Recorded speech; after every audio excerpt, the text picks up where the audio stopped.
जय शिव शंभू।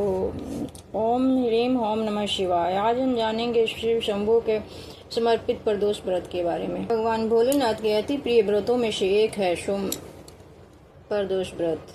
30 सितंबर 2024 को सोमवार को है।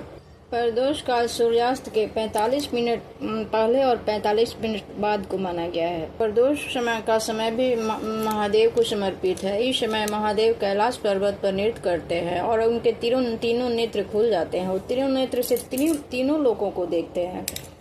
देवतागण वहां नृत्य करते हैं। ऐसा प्रदोष काल का महत्व है।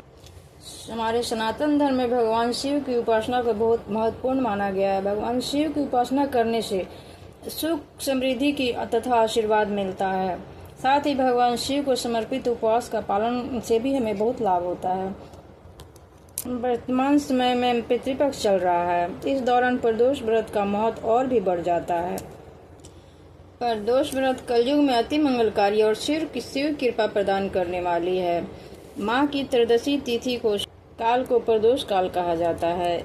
इस समय भगवान भोलेनाथ माता पार्वती के साथ नंदी पर विराजमान होकर मृत्यु लोक में भ्रमण के लिए आते हैं। इसलिए हमें इस काल में कोई भी अमंगलिक कार्य नहीं करने चाहिए। शाम के समय में हमें अपने घरों में एक दीपक जरूर जलानी चाहिए। इस दिन सूर्योदय से पहले ही उठ जाना चाहिए और उठकर नहा धोकर भगवान शिव और माता पार्वती की पूजा अर्चना करके उनके व्रत का संकल्प लेना चाहिए। और हमें भगवान भोलेनाथ को पंचामृत स्नान जरूर करना चाहिए। इसमें पंचामृत स्नान का बहुत ही महत्व बताया गया है।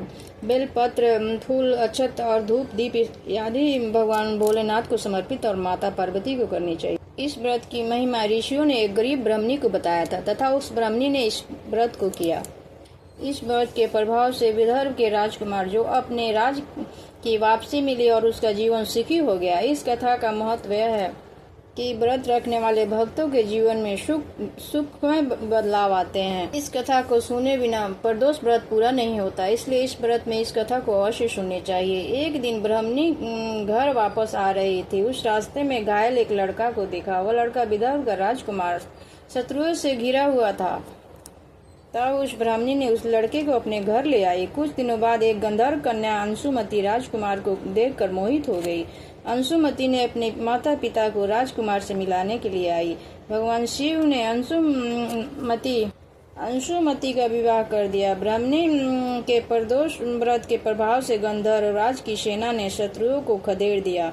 राजकुमार ने ब्राह्मणी के पुत्र को अपने प्रधानमंत्री बना लिया। इस प्रदोष व्रत की इतनी महत्ता है कि जो भी मनुष्य ये व्रत को करते हैं उनके सभी पापे धुल जाते हैं। उन्हें शिव धाम की प्राप्ति होती है।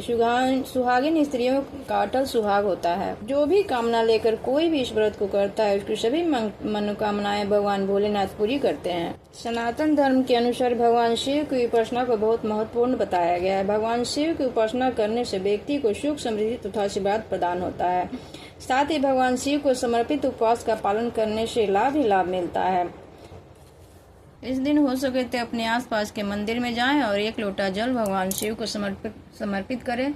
सुहागिन महिलाएं माता पार्वती मैया को सुहाग की वस्तुएं अर्पित करें, जिससे उसका सुहाग अमर हो जाता है। शाम के समय एक दीपक मंदिर में जाकर अवश्य जलाएं, जिससे शिव की कृपा प्राप्त होती है। इस बार भगवान शिव को सोमवार का प्रदोष है। सोमवार भगवान शिव को अति प्रिय है तथा प्रदोष व्रत भी अति प्रिय है। इसलिए इस सोमवार इस प्रदोष पर भगवान शिव के मंदिर अवश्य जाएं और एक लोटा जल जरूर चढ़ाएं और भगवान शिव की कृपा प्राप्त करें। भगवान शिव को बेलपत्र अत्यंत प्रिय है। इसलिए सोम प्रदोष व्रत में भगवान शिव को बेलपत्र अवश्य समर्पित करें। 11 या 31 या 3 कम से कम 3 इस बेलपत्र जरूर समर्पित करें। इसके साथ ही भगवान शिव के वैदिक मंत्रों का जाप करना चाहिए। चलते फिरते उठते बैठते इस दिन नमः शिवाय का जाप अवश्य करनी चाहिए। यदि किसी को काम में लगातार असफलता मिल रही तो उसको सोम प्रदोष के दिन शिवलिंग पर अक्षत और शहद जरूर समर्पित करना चाहिए।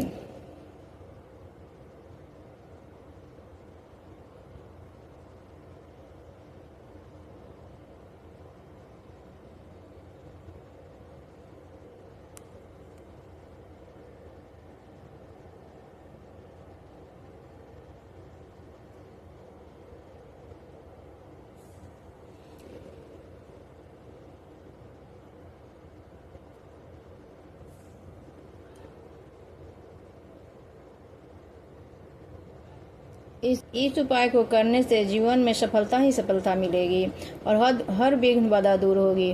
सनातन धर्म में प्रदोष व्रत का बहुत ही महत्व बताया गया है, विशेष महत्व है।